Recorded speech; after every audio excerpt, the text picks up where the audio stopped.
Welcome to another edition of Inside the Program, brought to you by InsideTexas.com. I'm your host, Justin Wells, and with me is the managing partner at Inside Texas, Eric Nalin. Please like and please subscribe to the Inside Texas Football YouTube channel. It's growing rapidly, and we want you guys to get on board. We've got a pretty good, we got a packed day today. It might be February, but it's still nice and warm at Inside Texas. We're talking about the conditioning. Right now in the offseason, that's what we're seeing with football. It's that winter conditioning and things that they're going through as they're preparing for that. We're going to talk about that. We're going to talk more about some of the early enrollees. It's kind of ridiculous how many 2024 guys are in the football program right now. And we just had the second part of National Signing Day on Wednesday. We're going to talk more about Sark being in what we like to call total control. A reassessment of the recruiting staff and some repositioning. We think he's primed for what he's doing. And then we're going to wrap it up with Inside Texas on the road. A bunch of guys, a bunch of the staff are on the road for recruiting. And for all you recruiting guys that like to catch up with that good stuff, we're going to kind of summarize that for you. We saw a lot of dudes this week, Eric. And so we need to talk about that as well. But let's jump right into it.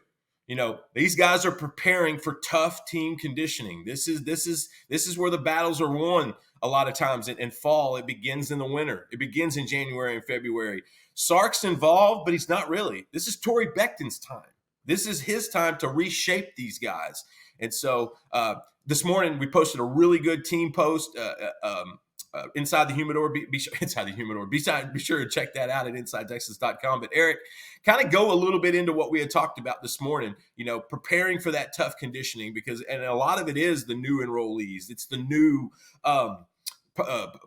portal guys, but also it's guys that are on the roster that need to get in better shape for spring ball because if their numbers are about to be called, Eric. Yeah, right now it's about to heat up this next week. I think they're over the initiation period for the younger guys and really for getting the veterans back and sort of more healthy than they were to end the season.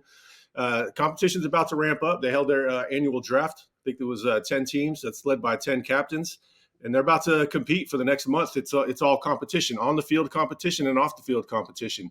The on-field competition is a lot of agility drills, various types of drills that a lot of you have done if you played high school football. Mat drills, those mat drills from hell. A lot of shuttle drills, bag drills. Those are tough too. Navigating trash cans. It's all competition, and every station is going at all times. It's basically controlled chaos. The coaches are out there. They're allowed to be out there because they're not doing anything that's actual football. There's no footballs involved, so they're able to be out there.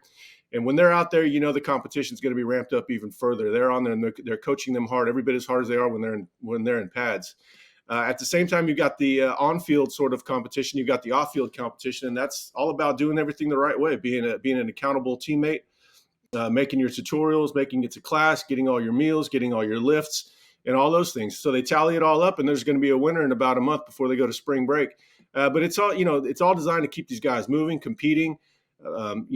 Changing the hierarchy, who wants it the most, who's going to push the others, and also establishing leadership. And that's the big thing, establishing leadership. There's a lot of new faces, but it's the same culture. This is different than what we saw in year one. This is Sark, and like you said, with those coaches out there, that's added incentive because if your position coaches out there, you're a new guy, you want to make that impression.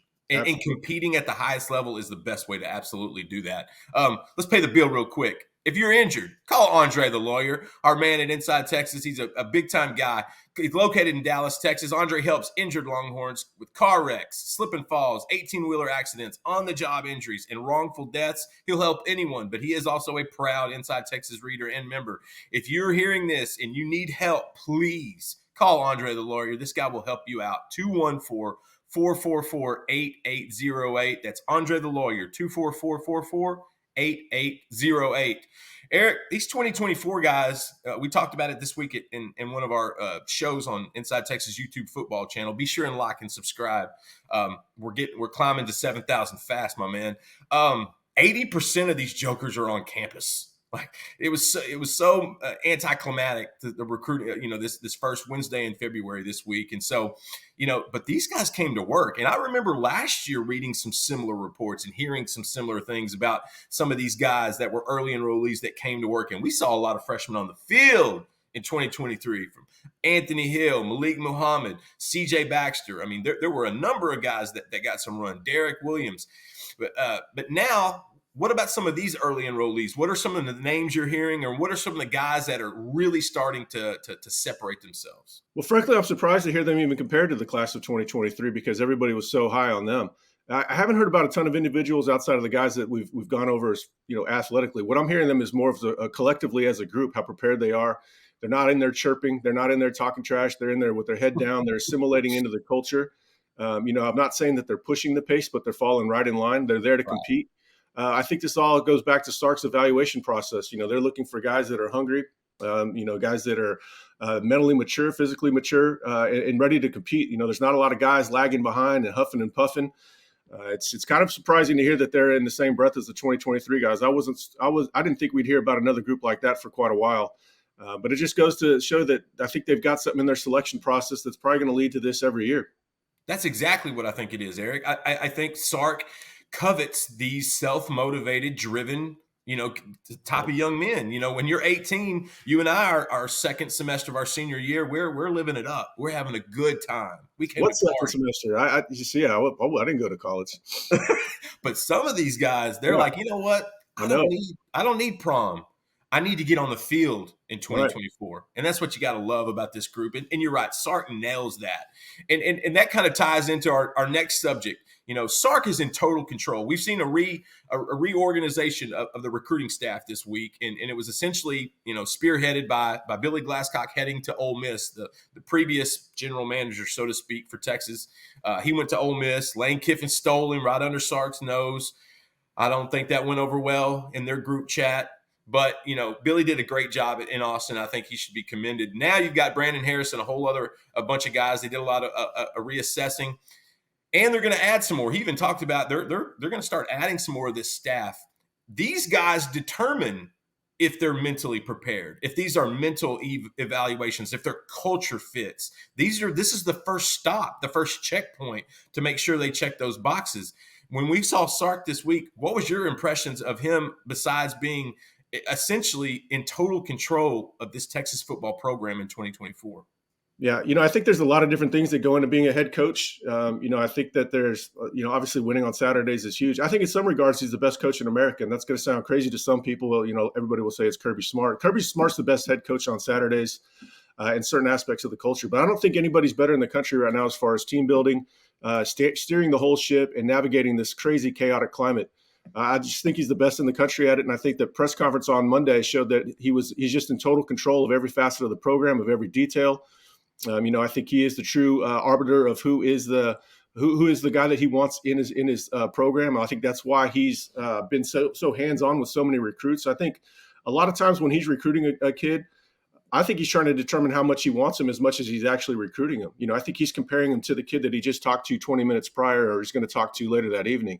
I think that's where he's getting such a good read on these kids is because he's doing a lot of the legwork himself. But I think he's the best coach in America as far as running a program during the offseason for sure, instilling culture. Steering the ship, nobody's getting in trouble. Everybody's going to class. Their class grade point average, I think, was the highest in a very long time, maybe the highest ever. Yeah. So as far as just stoking buy-in, running the culture, steering the ship, I'm not saying he's the best coach on Saturdays. I'm not saying he's assembled the best coaching staff in America, but I think in some regards he is the best coach in America, and eventually that's going to show up with him holding a trophy over his head. And don't forget, this guy got to work underneath two of the best. So he's got to learn from, and that's how you do it in coaching. You don't just jump into being a head coach. You go through the process. You get your skins on the wall. Pete Carroll taught him how to make everything a competition, stack players at every position and make them compete against each other. The cream rises to the top. Nick Saban was Mr. Organizational. If there was one guy in college football that was one voice, I remember we read an interview right after he retired, and someone had said they talked to him right before he took the Alabama job, and they asked him, What's going to be the hardest thing for you to do at Alabama? And he said, for everyone to understand, there's only one voice, and that's mine. And I think Sark has taken what Saban's done. We've seen that with the assistant hires, with the analyst hires. But I think he's just plucking guys, tidbits, data points from Pete Carroll and Nick Saban, and he's using it in his own. He's becoming his own guy. And you're right, man. This dude is in total control. I'm eager to see how he fills out some more of the recruiting staff, because I think that's something that goes a little under the radar. And I think that can be invaluable, very invaluable. You know what? Recruiting is what we do, Eric. Team and recruiting is where Inside Texas has it the best. And we were on the road this week, man. We had guys all over the place. We got to see some talented dudes. We got to see some highly rated guys. I'm just going to go through a couple of them real quick. I want you to fire off a few of the guys you saw. I'm going to start with on your side of the field. You went to Shadow Creek. You saw a ton of talent, but one in particular I think needs to be mentioned. That's Kobe Sellers. Give it to me. Yeah, I mean they're loaded. They're always loaded down there. Shout out to Coach Glapian for having me over. Yeah, I mean Kobe Sellers is he's a lead corner. There's a lot of defensive backs in the state. I think they could play both positions, safety and corner. But you need those guys that are surefire corners, and Kobe strikes me as one of those. Him and Devin Sanchez are probably the two cleanest fit corners, elite corners that we have in the state. Dorian Brew, I'm not shying away from him. He could play anywhere. He's so damn big. I saw him on Monday too. But Kobe, I think it's clearly Texas and OU out front. They're leading the pace. They're on them the hardest. There's no doubt about that. I think that I think there was some noise about OU maybe having a lead. I don't get that. I don't get that sense. In talking to people at Shadow Creek, it could be OU one day, Texas the next. When I asked them who's recruiting them the hardest, Texas was actually the first school named. But one thing that we're picking up, Justin, you saw this yesterday with when you made the rounds on Thursday, is there's a lot of OU buzz around a lot of these guys. There's a lot of OU buzz, and I'll mention a couple of the guys I saw yesterday. Two of the top offensive tackles in the country. Ty Haywood, 6'5", 280 pounds, out of Denton Ryan. Size 16 shoes, about to turn 17 years old, gigantic hands. I mean, that dude is the frame. You had mentioned it in one of our group chats a few months ago after watching some of his tape of, hey, we need to get to know this guy a lot better. And I had a good conversation with him, and man, the one thing I took away from it, Oklahoma looks really good. Yeah. Bill Diedenbaugh is a selling machine right now, and they've got some early wins there. And we got to talk about what what advantage would OU have. Obviously, they had the most recent win over Texas. That was wins are in your favor, but what the number one thing they have going for them is playing time, right? It's playing time. Yeah, I don't even think the guys remembered the win in the Red River. To be honest with you, I know Fasusi didn't. Michael Fasusi from Louisville. No, it's playing time, and Diedenbaugh has a good sell. He's a good coach, Eric. There's got a lot of guys going to the NFL every year. Somebody's going in, and it's funny because from our standpoint, we see a program at Texas that's building and developing through recruiting, and we watch OU have to do it through the portal. They're having to use duct tape and Band-Aids to put that thing together, and they're still being productive about it, and so. There's no getting it twisted. Oklahoma has a really strong early vibe in this 2025 cycle. I put in an RPM last week for Jonah Williams, the 5-star linebacker, safety, center fielder out of Galveston Ball. They've got some momentum, and I'm glad you got to talk to Sellers because we had been hearing OU was kind of maybe separating a little bit there with Sellers as well, and it's kind of glad to know that Texas is. Yeah, I feel Texas is right there. He's probably going to make a decision in the summer, but something could happen a little sooner if he's feeling it. A&M is somebody else we're always paying attention to what A&M is doing, especially now that they have a new head coaching staff. I've had one recruit tell me that he likes A&M better now with the new staff. So, oh man, I'm not surprised. Yeah, I'm not surprised either. Boy, Jimbo, it's a bad beat that they didn't bring Jimbo back for one more year. So Elko, I think is hitting the ground running pretty well. I was at Belleville yesterday to see DJ Sanders, you would call him sexy, but I don't go that route on these guys. But he is a big, wide, athletic looking son of a gun. He was putting in work in the weight room. He wasn't shying away from the work.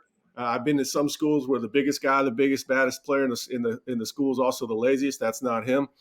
I think it's Texas versus A&M. There's some confidence on the A&M side. I talked to the head coach there. He said every coach that came to the area came from Cy-Fair to see Landon Rink, to Belleville, or from Belleville to go see Landon Rink. Landon Rink is also a guy that's paying attention to A&M. So it's going to get a little hairy. Texas has got to kill defensive tackle recruiting. That's not to say that Texas isn't going to be in it. I think it's going to be UT or A&M for for Sanders. But they've got to get one of him or Zion Williams. I think that, you want to keep Landon Rink in the family. A&M is another one. There's 3 schools that really have my attention right now. So we've already touched on 2 of them. Who's the third one? Can you guess? LSU. LSU, absolutely, absolutely. I mean, LSU right now, nobody's hotter than LSU. I don't know what they're selling, but people are buying. Like LSU, Yeah. I think we have an idea, but people are buying. And look, LSU is not. I mean, they're looking at the number 1 quarterback, number 1 running back, number 1 wide receiver. And granted, I think DeCorian Moore is a soft commit. He is committed to the Tigers, but I think Oregon and Texas are coming at him. We know they're coming at him big time. We know Texas is going to try to get him back on campus this spring for the spring game. He's told us that recently.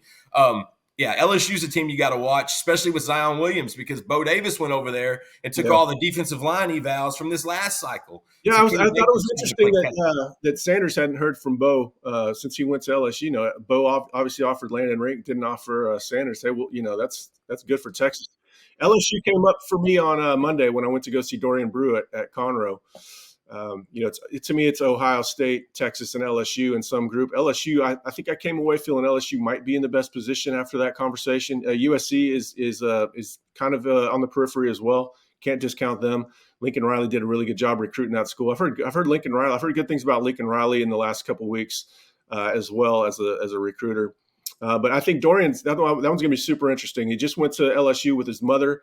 His mother went to Ohio State in the Track Hall of Fame there, or in the Hall of Fame for her track. We thought that was done virtually. Yeah. So it's a win that he's he didn't commit. I think he was going to commit on the 24th originally. Now I think this thing's going to play out for a long time. I think I think he's going to go through the whole process at least through the summer. His mother just went to LSU. Obviously, that's his dad's alma mater. His dad had taken him prior, so that's 2 trips there. He likes Texas. He mentioned that L'Oreal Sarkisian really hit it off with his mother. But they both have extensive track backgrounds. He said they became fast friends. So Texas, I think, is going to have a bit of an in there. But it's going to take a while to play out. That is a big kid, man. That is a big kid. Texas is recruiting linebackers the same size as him. So I'm curious to see where it comes out. He's going to be 6'2", 215, running 10.5 in college. And if it's not corner, he could play nickel. If it's not nickel, it's safety. So it's going to be heated. It's going to be a heated contest for him. But yeah, it was a fun week of being on the road, get to know these kids a little bit better. You saw 5-star Dorian Brew. I also caught up with 5-star Michael Fasusi. Big Inside Texas, big fans of the Fasusi family. Great guys. 6'5", about 305. He's exactly what you look for in an offensive tackle at the high school level. Kyle Flood told the staff at Louisville as a freshman, that's what an NFL offensive tackle looks like when he's a freshman. Fasusi's wonderful. Just came off trips to Texas A&M and Missouri, and I'll tell you this, he likes Mike Elko. He likes that new staff. He kind of likes what's going on in College Station. I didn't get the sense he loved it. I think he's open-minded, and that's what he's approaching it that way. I'll tell you this, Missouri blew him away. He told me point blank that it was probably the best visit he's had. Wow, and so Missouri's one of those that they've got some momentum coming off a really good season last year, and they've got some potential superstars that could get drafted in the next 2 years, especially in Luther Burden. And so it was a good sell there. But you know what? It's going to come down to Texas and Oklahoma for Fasusi. And I think Oklahoma's, like we talked about just a few minutes ago, they have really, put their heels down in this state, especially in this region in DFW. They look really good. I was talking to one of the guys at Sooner Scoop last night about the momentum that they have, and Fasusi confirmed that. At the same time, Texas just went by last week, Sark, Banks, and Kyle Flood, and they invited Fasusi's father up there because anytime they talk to him, they want his dad there as well. I thought that was a big point. And I know Fasusi really respected that. They love the relationship they're building with his father. And I think that's going to be a key with any family like that from his descent. I think that's a big factor, making sure you hit home with the family factor. But that's going to come down to Texas and Oklahoma, in my opinion. I think that's going to – and I don't think it's going to be soon. Whereas a Ty Haywood, I wouldn't necessarily be surprised with a spring commitment. With Fasusi, he's going to go through his official visits before he makes that call. Yeah, it's going to be an interesting cycle with the 3 regional rivals. A&M's done a good job as far as, trying to catch up. I'm not sure how well they'll pull it off, but they're at least getting their name in the ring for a lot of them. And then OU's got some momentum. Texas is going to have to curb that. And then, yeah, LSU, it's trying to get the number one class in the country. So I'm here for it. There's going to be some ups and downs. I'm going to try to keep everybody off the roller coaster, but there's going to be some ups and downs in this cycle for sure. Yeah, and don't forget, A&M's got what I like to call that new coach, new car smell. After that transition class, the new coach, new car usually does pretty well in that next cycle. And so Elko is, I think, he's added a good staff. He got some guys from Alabama. He got some real good ball coaches, I feel like. And so A&M's going to be in the mix, man. It's going to be fun to cover. You got to come see us at InsideTexas.com. We're running a special right now, $1 for a month. Listen, there's so much goodness happening with the team, with winter workouts, with recruiting, with how Sark is building this 2025 class. Is already a good foundation with 5 guys in the cycle. Come see us. Come see us at InsideTexas.com. Let us earn your business. It's an absolute blast over there day after day. Be sure and like and subscribe to the Inside Texas Football YouTube channel. We are climbing to 7,000 at a rapid rate. Some might say the fastest growing show in the history of YouTube. Some. It's that good, Eric. You got to come see us. You got to subscribe.